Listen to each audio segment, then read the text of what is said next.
IMAX లో ఇప్పుడు speed news చూద్దాం. ప్రస్తుతం ఉన్న ట్రెండ్ లో స్టార్ హీరోయిన్స్ ఏడాదికి 2-3 చిత్రాలు చేయటమే కష్టమైపోతోంది. అలాంటిది ఒకే క్యాలెండర్ ఇయర్ లో 7 చిత్రాలు చేసిన దక్షిణాది నాయికగా అనుపమ పరమేశ్వరన్ కొత్త ఫీట్ సాధించింది. గత కొన్నేళ్లలో ఇదే రికార్డ్ అని అంటున్నారు. అనుపమ పరమేశ్వరన్ నటించిన lady oriented film lockdown release date ని బుధవారం ప్రకటించారు. డిసెంబర్ 5న ప్రేక్షకుల ముందుకి రాబోతోంది. సర్వైవల్ థ్రిల్లర్ గా తెరకెక్కించిన ఈ చిత్రాన్ని అగ్ర నిర్మాణ సంస్థ లైకా ప్రొడక్షన్స్ నిర్మించింది.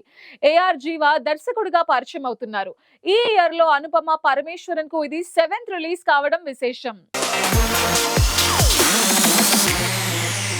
తెలుగు సినీ ప్రియులకు సుపరిచితమైన పైరసీ వెబ్సైట్ ఐబొమ్మను పోలీసులు మూసివేయించిన కొన్ని రోజులకే మరో కొత్త వెబ్సైట్ కలకలం రేపుతోంది. ఐబొమ్మ 1 పేరుతో దాదాపు అవే ఫీచర్స్ తో కొత్త సైట్ ప్రత్యక్షమవటం ఇప్పుడు హాట్ టాపిక్ గా మారింది. ఐబొమ్మ నిర్వాహకుడు రవి అరెస్ట్ తర్వాత ఈ వ్యవహారం ముగిసిపోయిందనుకుంటున్న తరుణంలో ఈ పరిణామం చోటు చేసుకోవడం గమనార్హం. కొత్తగా ప్రారంభమైన ఐబొమ్మ 1 వెబ్సైట్ చూడ్డానికి అచ్చం పాత ఐబొమ్మ లానే ఉంది. అయితే పాత సైట్ లో కేవలం తెలుగు సినిమాలు మాత్రమే ఉండగా కొత్త సైట్ లో ఇతర భాషా చిత్రాలు కూడా అందుబాటులో ఉంచారు. దీని వెనుక రవి అనుచరులు ఉన్నారా లేక మరెవరైనా ఉన్నారా అనే దానిపై స్పష్టత రావాల్సి ఉంది.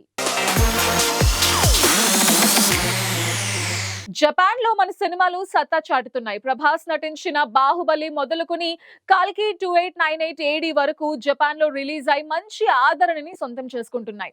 అక్కడ ప్రభాస్ కి బలమైన అభిమాన గణం ఏర్పడింది.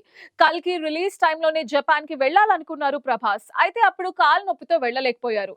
అయితే త్వరలోనే కలుస్తానని ఓ వీడియో ద్వారా మాటిచ్చారు. ఆ మాట మేరకు వచ్చే నెలలోనే ఆయన తన అభిమానుల్ని పలకరించేందుకు జపాన్ వెళ్లనున్నట్టు తెలుస్తోంది. ప్రస్తుతం చేస్తున్న ఫౌజీ సినిమా నుంచి కాస్త విరామం తీసుకుని ఆయన జపాన్ పయనం కానున్నారు.